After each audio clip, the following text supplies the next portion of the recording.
24 नवंबर 2009 को केविंग के इतिहास में सबसे भयानक हादसा होता है।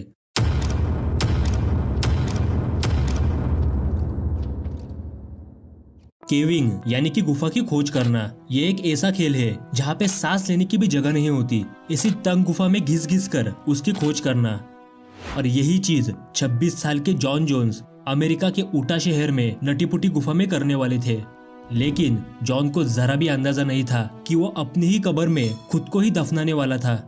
24 नवंबर के दिन रात के 8 बजे जॉन और उसका भाई जोश और उनके साथ 10 और मेंबर्स का एक ग्रुप नटीपुटी नाम की गुफा को एक्सप्लोर करना शुरू कर देते हैं। पहले का 1 घंटा तो बहुत ही मजेदार रहा।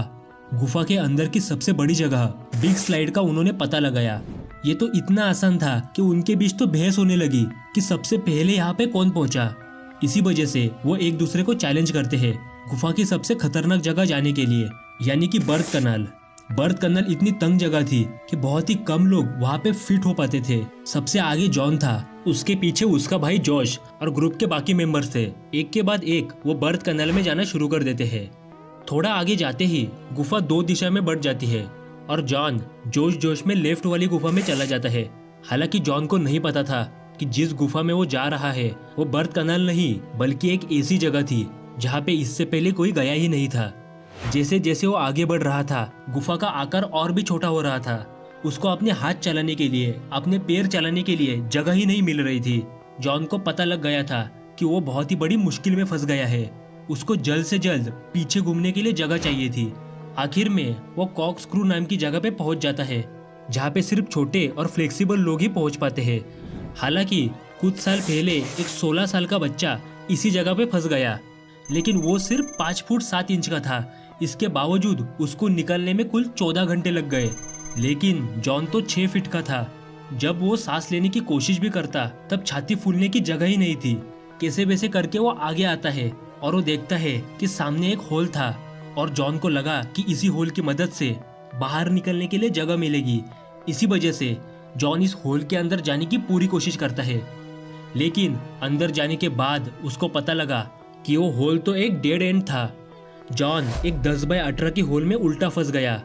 पहले ही होल छोटा होने के बदौलत वो अपने हाथ पैर नहीं चला पा रहा था और ऊपर से ग्रेविटी ने पूरी सिचुएशन बद से बदतर बना दी थी और खुद के दम पे वो यहाँ से बाहर तो नहीं निकल सकता था। इसीलिए वो जोर जोर से अपने भाई जॉश को बुलाता है। जहाँ पे जॉन इस गुफा में सर के बल आया था, जॉश उस गुफा में उल्टा आता है ताकि उसको उल्टा घूमने की जरूरत ही ना पड़े।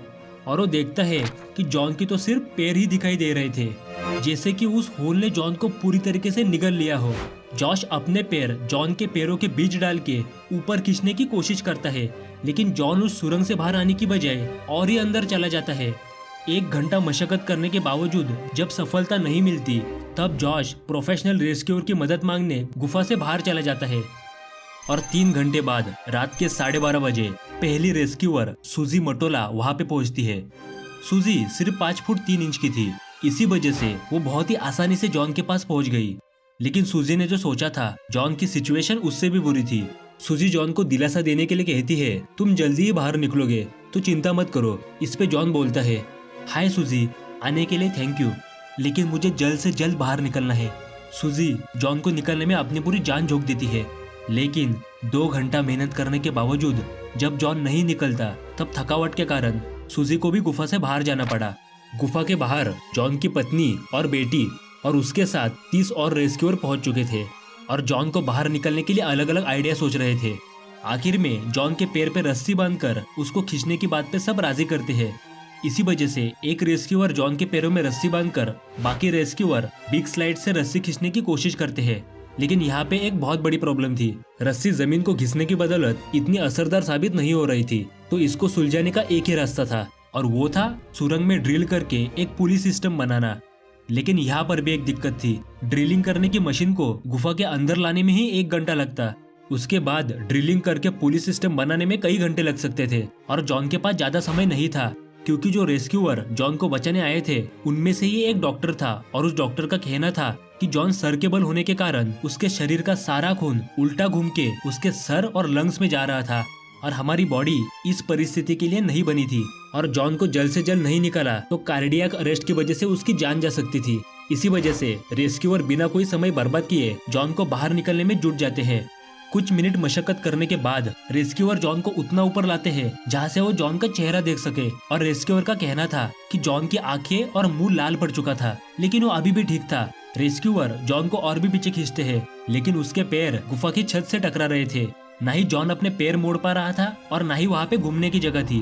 तभी अचानक रेस्क्यूअर बेहोश हो जाता है। कुछ मिनट बाद जब उसकी आंखें खुलती है तब वो देखता है कि उसके सर से बहुत ज्यादा खून बह रहा था और उसकी पूरी की पूरी पुलिस सिस्टम निकल गई थी और जॉन पहले जहाँ पे था उसी जगह पे जाके फंस गया।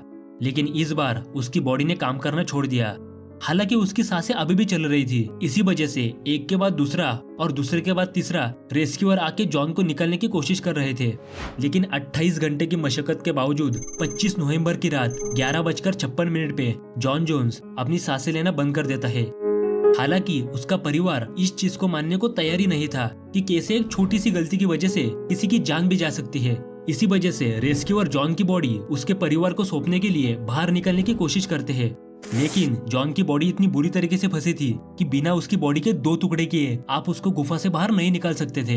इसी वजह से रेस्क्यूअर टीम तय करती है कि जॉन की डेड बॉडी उस गुफा के बाहर ना निकाली जाए। और इस भयानक दुर्घटना के बाद पूरी की पूरी नटीपटी गुफा को सीमेंट से सील कर दिया गया ताकि ऐसी दुर्घटना वापस न हो। और आज भी जॉन जोन्स की डेड बॉडी उस गुफा में दफन है।